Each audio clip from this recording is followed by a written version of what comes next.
एक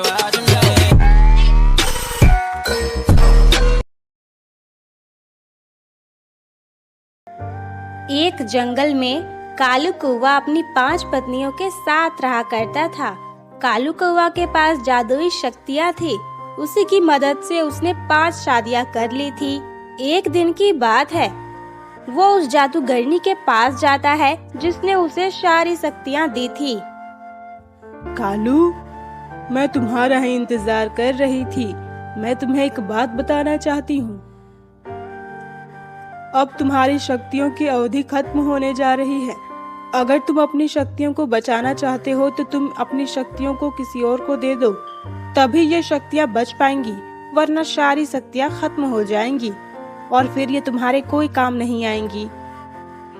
जादूगरनी जी, ये तो बड़ा गजब हो गया। अब मैं क्या करूँगा? बहुत सालों की मेहनत के बाद मुझे मेरी जादुई शक्तियाँ मिली हैं। अगर मैं इन्हें खो दूंगा तो फिर क्या होगा? मुझे कुछ तो करना होगा, पर मैं ये शक्तियाँ किसे दूं? कालू, ये तो तुम्हारा फैसला है। तुम जिसे चाहो उसे ये शक्तियाँ दे सकते हो, लेकिन एक बात का ध्यान रखना, तुम जिसे भी ये शक्तियाँ दोगे वो इसके लायक होना चाहिए, वरना सब कुछ बर्बाद हो जाएगा। मैंने सुना है तुमने 5 शादियाँ की हैं, तुम्हारे पास 5 पत्नियाँ हैं। देख लो, अगर उन 5 में से कोई इस योग्य है तो तुम उसे ही शक्तियाँ दे देना, फिर वो शक्तियाँ तुम्हारे काम भी आएंगी। हाँ जादूगरनी जी, आप सही कह रही हैं। मुझे यही करना चाहिए।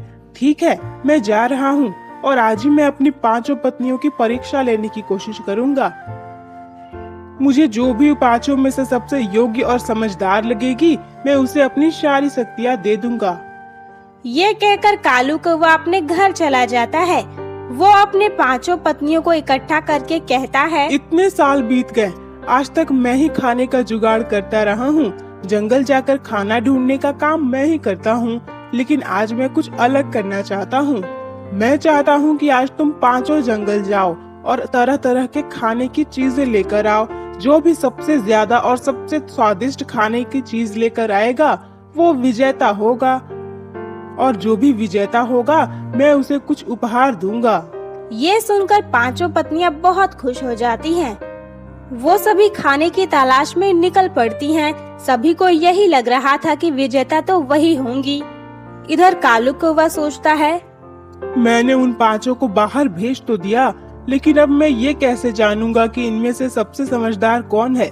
सिर्फ अच्छा खाना लाने से ये तो नहीं समझ आएगा कि ये लोग मेरी जादुई शक्तियों के योग्य हैं। मुझे कुछ और करना होगा। हाँ, मैं एक काम करता हूँ। मैं इन लोगों के पास एक डरावना चील बनकर जाता हूँ और इन्हें धमकी दूंगा। फिर मैं देखता हूँ कौन मेरा सामना करती है और कौन डरकर भाग जाती है। ये कहकर कालू कौवा एक चील के रूप में बदल जाता है। वो अपनी पत्नियों को ढूंढने निकल पड़ता है। काफी दूर चलने के बाद नदी के किनारे उसे अपनी बड़ी पत्नी गौरी कौवी नजर आती है। वो उसके पास जाता है और उससे कहता है, अरे ओ पक्षी, मुझे बहुत भूख लगी है। आज तो मैं तुम्हें खाऊंगा। मेरी बहुत इच्छा हो रही थी मांस खाने की। बहुत दिन हो गए मैंने मांस नहीं खाए। आज तो मैं तुम्हें खाकर अपनी भूख मिटाऊंगा। नहीं नहीं चील पक्षी, तुम ऐसा क्यों कह रहे हो? ऐसा मत करो। देखो, तुम मुझे मत खाओ। वैसे भी मेरे शरीर में उतना मांस नहीं है। मुझे खाकर क्या करोगे तुम? देखो तो मुझे, क्या लगता है तुम्हें मेरे शरीर में मांस है? नहीं नहीं, इससे तो तुम्हारा पेट भी नहीं भरेगा, फालतू में मेरी जान भी चली जाएगी। अपनी जान बचाने के लिए तुम कुछ भी कह लो, लेकिन मैं तो आज तुम्हें ही खाऊंगा। गौरी कौवी बहुत डर जाती है। तभी उसके दिमाग में एक आइडिया आता है और वो कहती है, चील जी, आपको बहुत भूख लगी है ना? ठीक है, आप चाहें तो मैं आपकी मदद कर सकती हूँ। आप मुझे मत खाइए। देखिए, मेरे पति कालू कौवे की 5 पत्नियां हैं, हम 5 हैं। मुझसे छोटी 2 पत्नियां हैं जिनका नाम सोना और मोना है। वो दोनों हमेशा साथ साथ रहती हैं। उन दोनों को फूलों का रस पीना बहुत पसंद है, इसलिए जरूर वो फूलों की घाटी तरफ गई होगी। आपको बता दूं, वो दोनों बहुत स्वस्थ हैं। आप उन दोनों को खाकर अपनी भूख मिटा लो। आप मुझ जैसी कमजोर और पतली दुबली चिड़िया को खाकर क्या करोगी? इससे तो आपको कुछ भी नहीं मिलेगा। कालू कौवा जो चील के रूप में बना हुआ था वो कहता है, ठीक है पक्षी, मैं तुम्हारी बात मान लेता हूँ। मैं जा रहा हूँ फूलों की घाटियों की तरफ, मैं वहीं उन दोनों को खाऊंगा। गौरी कौवी जान बचाकर वहाँ से निकल भागती। कालू कौवा सोचता है, ये गौरी कौवी ने तो उन दोनों को फंसा दिया। गौरी कौवी ऐसा कैसे कर सकती है? इसका मतलब इसे उन दोनों से बहुत परेशानी होती है। मुझे तो पता ही नहीं था। चलो इसी बहाने इसका असली रूप तो देख लिया। ये कैसे उनको मरवाने के लिए कोशिश कर रही है। इधर गौरी कौवी एक स्थान पर पहुंचकर कहती है, हाँ, चलो अच्छा ही हुआ मुझे वो चील मिल गया और मैंने उसे सोना और मोना का पता बता दिया। हम 5 में से कम 2 तो कम हो जाएंगी, फिर हम 3 मिलकर बड़े आराम से अपने घर में रहेंगे। हम 5 को रहने में कितनी दिक्कत होती है। अच्छा ही होगा वो सोना और मोना आज मर जाएंगी और फिर हम तीनों रहेंगे। कालू कौवा सोना और मोना के पास पहुंच जाता है और उनसे कहता है, अरे ओ पक्षियों, मैं बहुत भूखा हूँ। मैंने कई दिनों से कुछ नहीं खाया है। मांस खाने की बहुत इच्छा होती है मेरी और लगता है आज वो मेरी इच्छा जरूर पूरी होगी। मैं तो आज तुम दोनों को खाऊंगा। एक के साथ एक फ्री मिली है मुझे। आज तो मैं पेट भर कर खाऊंगा। चील पक्षी, ऐसा मत कहो, हमें मत खाओ। हमें खाकर तुम्हें क्या मिलेगा? हम दोनों बहनों को देखो, हम दोनों कितने पतले दुबले हैं। हमें खाकर तुम्हें क्या मिलेगा? हम तो खुद ही यहाँ कुछ खाने पीने को आए हैं। ऐसा मत करो। मैं पागल दिखता हूँ तुम्हें? अगर मैंने तुम दोनों को छोड़ दिया तो फिर मैं क्या खाऊंगा? मैं तो भूखों ही मर जाऊंगा ना। अगर तुम्हारे पास खाने को कुछ और है तो मुझे दे दो, मैं तुम दोनों को छोड़ दूंगा। चील जी, हमारे पास खाने के लिए तो कुछ नहीं है, लेकिन हाँ, हमारी एक सौतन है। वो बहुत मोटी है, आप उसे खा सकते हैं। उसके शरीर में इतना मांस है कि आपका पेट भर जाएगा। आप तो एक बार में उसे खा भी नहीं पाओगे। हम दोनों पतली दुबली पक्षियों को खाकर आपको कुछ नहीं मिलेगा। अच्छा, ऐसा है? ठीक है, तुम मुझे उस पक्षी का पता बता दो, मैं उसे ही खा लूंगा। हमारी उस सौतन को नदी में नहाना बहुत पसंद है, इसलिए वो नदी या किसी झरने के आसपास नहा रही होगी। आप जाइए, उसे खा लीजिए और अपनी भूख शांत कर लीजिए। कालू कौवा वहाँ से चला जाता है। वो झरने की तरफ जा ही रहा था कि रास्ते में उसकी नजर उसकी सबसे छोटी पत्नी टुनटुनी के ऊपर पड़ती है। वो सोचता है, टुनटुनी यहाँ है। मैं एक काम करता हूँ, मैं उसके पास बाद में जाऊंगा।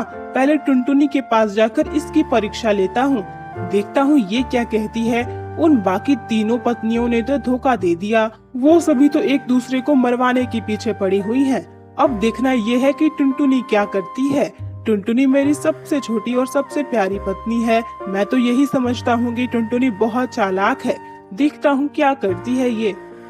वो टुनटुनी के पास जाता है और टुनटुनी से कहता है, अरे ओ पक्षी, मुझे बहुत भूख लग रही है और आज मैं तुम्हें खा जाऊंगा। तुम्हारा मांस मुझे बहुत अच्छा लगेगा। वैसे भी मुझे मांस खाना बहुत पसंद है, काफी दिनों से नहीं खाया था। आज तुम मुझे मिल गई हो, आज तो मैं तुम्हें खाकर ही रहूंगा। वैसे मैं तो जा रहा था झरने के पास। मुझे कुछ पक्षियों ने बताया कि वहाँ पर एक बहुत मोटी पक्षी है जिसे खाकर मेरा पेट भर जाएगा। लेकिन अब मुझे तुम मिल गई हो तो मैं सोच रहा हूँ पहले तुम्हें खा लूं, फिर उसे भी खा लूंगा। क्या? किस पक्षी ने आपको उसके बारे में बताया? अरे वो क्या है ना, सबसे पहले मुझे एक कौवी मिली थी, मैंने उसे छोड़ दिया। फिर मुझे 2 चिड़िया और मिली, लेकिन मैंने उन्हें भी छोड़ दिया। अब उन्होंने ही कहा था कि झरने के पास एक मोटी चिड़िया है जिसे मैं खा सकता हूँ, तो मैं उसी के पास जा रहा हूँ। लेकिन अब सोचता हूँ तुम्हें खा लूं, तब उसे खा लूंगा, फिर मेरा पेट तो मस्त फुल हो जाएगा। चील जी, मुझे लगता है आप मेरी बहनों के बारे में बात कर रहे हैं। दरअसल मेरे कालू पति जी की हम 5 पत्नियां हैं। आप शायद उन्हीं लोगों से मिली हैं। लेकिन ऐसा मत कीजिए, अगर आप चाहें तो मुझे खा लीजिए, लेकिन उन्हें छोड़ दीजिए। अरे नहीं नहीं, मैं तुम्हारी बात क्यों मानूं? मैं पहले तुम्हें खाऊंगा और फिर उसे भी खा जाऊंगा। टुनटुनी के दिमाग में आइडिया आता है और वो कहती है, ठीक है चील जी, अगर ऐसे ही बात है तो आप सिर्फ हम 2 को क्यों, आप हम 5 को ही खा जाओ। हम पांचों ने शर्त लगाई है, हम अच्छा अच्छा खाना ढूंढकर उस जंगल वाले झोपड़ी में जाने वाले हैं। उसी झोपड़ी में रहेंगे हम शाम को वहीं पर आएंगे। आप चले जाइए उस झोपड़ी में और बैठे रहिए, हम सभी वहीं आएंगे। फिर आप हम पांचों को खा लेना और आपका भूख शांत हो जाएगा। ये कहकर टुनटुनी वहाँ से चली जाती है। कालू कौवा जो चील के रूप में था वो सोचता है, अरे ये क्या किया टुनटुनी ने? मैं तो टुनटुनी को बहुत चालाक समझता था, लेकिन ये तो सबसे बेवकूफ निकली। ये तो अपने साथ साथ बाकी सबको भी फंसा रही है। इसने तो मुझे अपना पता बता दिया है। चलो ठीक है, देखता हूँ उस झोपड़ी में जाकर क्या सचमुच ये सभी इतने पागल हैं। मुझे तो पता ही नहीं था। कालू कौवा उस झोपड़ी में चला जाता है। काफी समय बीत जाता है और रात भी हो जाती है। रात भर वो उस झोपड़ी में बैठकर उन पांचों का इंतजार कर रहा था, लेकिन कोई भी वहाँ नहीं आती है। अगली सुबह कालू कौवा अपने रूप में अपने घर आ जाता है और अपनी सभी पत्नियों से कहता है, मेरी पांचों पत्नियों, मेरी बात ध्यान से सुनो। मेरे पास जादुई शक्तियाँ हैं और मैं यही जादुई शक्तियाँ तुम लोगों में से किसी एक योग्य पक्षी को देना चाहता हूँ। इसीलिए मैंने तुम्हें कल खाने की तलाश में भेजा था, और वो जो तुम सभी के पास चील बनकर आया था ना, वो मैं ही था। वो मैं बस एक मीनू के पास नहीं जा पाया, बाकी सबके पास चला गया था। मीनू से पहले मुझे टुनटुनी मिल गई और टुनटुनी मुझे झोपड़ी में भेज दी, इसलिए मैं उसके पास नहीं जा पाया। मैं तो सोच रहा था कि टुनटुनी बहुत बड़ी बेवकूफ है कि उसने मुझे अपना पता बता दिया, लेकिन अब मैं समझा वो मुझे वहाँ फंसाकर सभी को लेकर घर आ गई ताकि सभी सुरक्षित घर वापस आ जाएं। अब मैं समझ गया हूँ, मेरी जादुई शक्तियों के योग्य बस टुनटुनी ही है, और काली कौवी तुम और सोना मोना तुम तीनों बहुत बड़ी धोखेबाज हो। मुझे तो यकीन नहीं होता तुम लोग एक दूसरे को मारने के लिए कैसे कह सकती हो। तुम तीनों से मेरा इसके बाद कोई रिश्ता नहीं है, निकल जाओ मेरे घर से। ये कहकर कालू कौवा गौरी कौवी और सोना मोना तीनों को घर से बाहर निकाल देता है। वो टुनटुनी को सारी शक्तियाँ दे देता है। फिर टुनटुनी, मीनू और कालू कौवा तीनों हंसी खुशी रहने लगते हैं।